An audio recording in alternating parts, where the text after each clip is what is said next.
आज की कहानी सन्यासी वर्सेस गृहस्थ।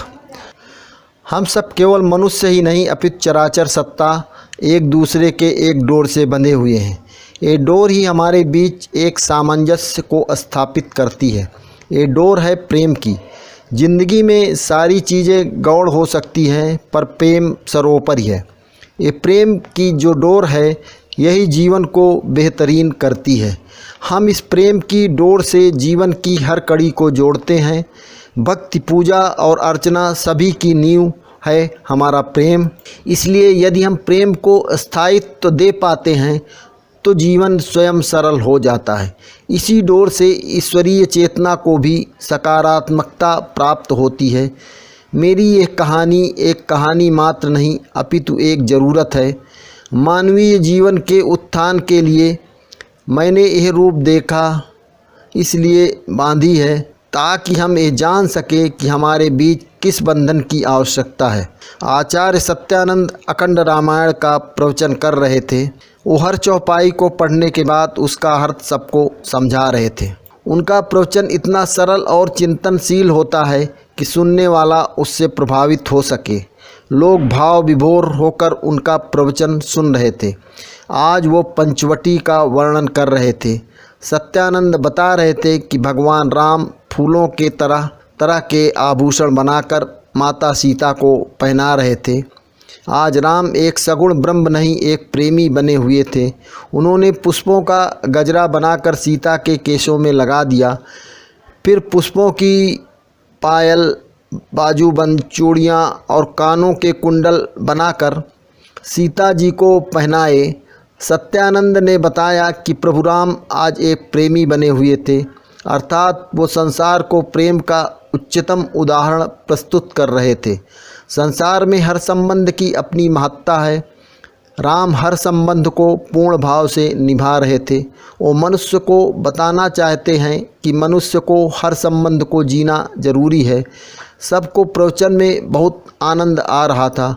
सत्यानंद प्रवचन कर रहे थे, तभी वहाँ बैठा एक किशोर बोला, स्वामी जी अगर आप बुरा न माने तो मैं आपसे एक प्रश्न पूछूं। सत्यानंद जी बोले, क्यों नहीं बेटे, पूछो, मैं प्रयास करूंगा कि तुम्हें मैं आश्वस्त कर सकूं। उसने पूछा, स्वामी जी क्या हम बिना सन्यासी बने भी ईश्वरीय चेतना को समझ सकते हैं? यदि हाँ तो फिर हम पलायन क्यों करते हैं? हम गृहस्थ रहकर भी ईश्वरीय चेतना को समझ सकते हैं। ये प्रश्न सुनते ही सत्यानंद एकदम से स्तब्ध रह गए। बोले, बस आपकी बात सत्य है, हम गृहस्थ रहकर भी ईश्वरीय चेतना को समझ सकते। मैं तो कहता हूँ कि एक सन्यासी से बेहतर एक गृहस्थ का जीवन है। वो अपनी तमाम जिम्मेदारियों का निर्वाह करते हुए भी एकदम संयत रखता है खुद को। इसके अतिरिक्त वो सामाजिक जीवन को भी बनाए रखने में एक उच्चतम भूमिका निभाता है। वो पूरे परिवार को एक प्रेम की डोर में पिरोए रहता है और सन्यासी भी उसी के दायित्व में आ जाता है। इतने लोगों को एकजुट करके रखना सिर्फ गृहस्थ के ही बस की बात है। उस दिन पाठ समाप्त होने के बाद सत्यानंद का मन बहुत बेचैन हो गया था। उस बच्चे ने उन्हें एक सच से रूबरू करा दिया था। इतना पूजा अर्चना करने के बाद भी कभी उन्हें शांति नहीं मिली। उन्हें लगता था कि उन्होंने सही किया, पर आज सब गलत लग रहा था। ये बाल बढ़ाकर, दाढ़ी बढ़ाकर, भगवा धारण करके भी उन्हें शांति नहीं मिली थी। आज 10 बरस हो गए उनका गृहस्थी छोड़े हुए। तमाम पाठ पूजा करा दी पर मन कभी स्थिर नहीं रहा। बस कुछ हासिल हुआ था तो लोगों की जय जयकार बस।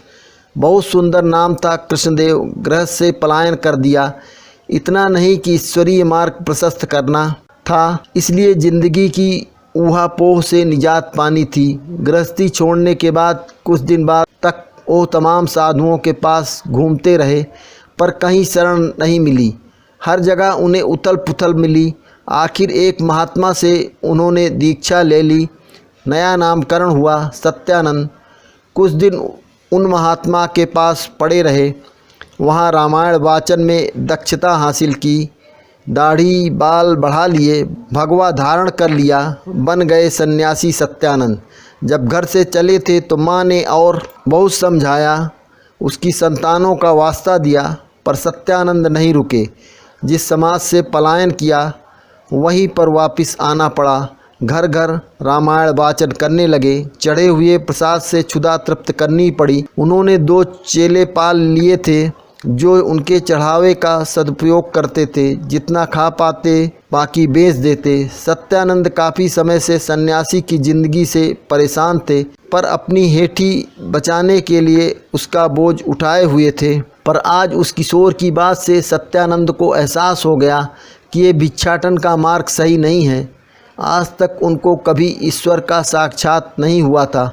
जब मन बहुत बेचैन हो गया तो वो सब कुछ छोड़ यूं ही भटकने लगे। मन की बेचैनी बढ़ती जा रही थी। आज उन्हें अपने किए पर प्रायश्चित हो रहा था। जब मन बहुत बेचैन हो गया तो वो सब कुछ छोड़ यूं ही भटकने लगे।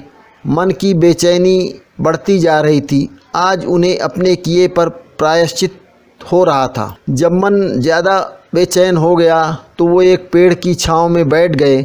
अभी उनको बैठे कुछ समय हुआ था, तभी एक सफ़ेद कुर्ता पायजामा धारण किए हुए वृद्ध उनकी ओर आते दिखाई पड़े।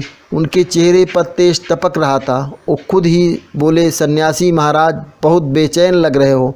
सत्यानंद को लगा एक कोई पहुंचा हुआ व्यक्ति है जो उनके भीतर के विचारों को पढ़ रहा है। उन्होंने तुरंत कहा, महात्मन, मैं बहुत परेशान हूँ।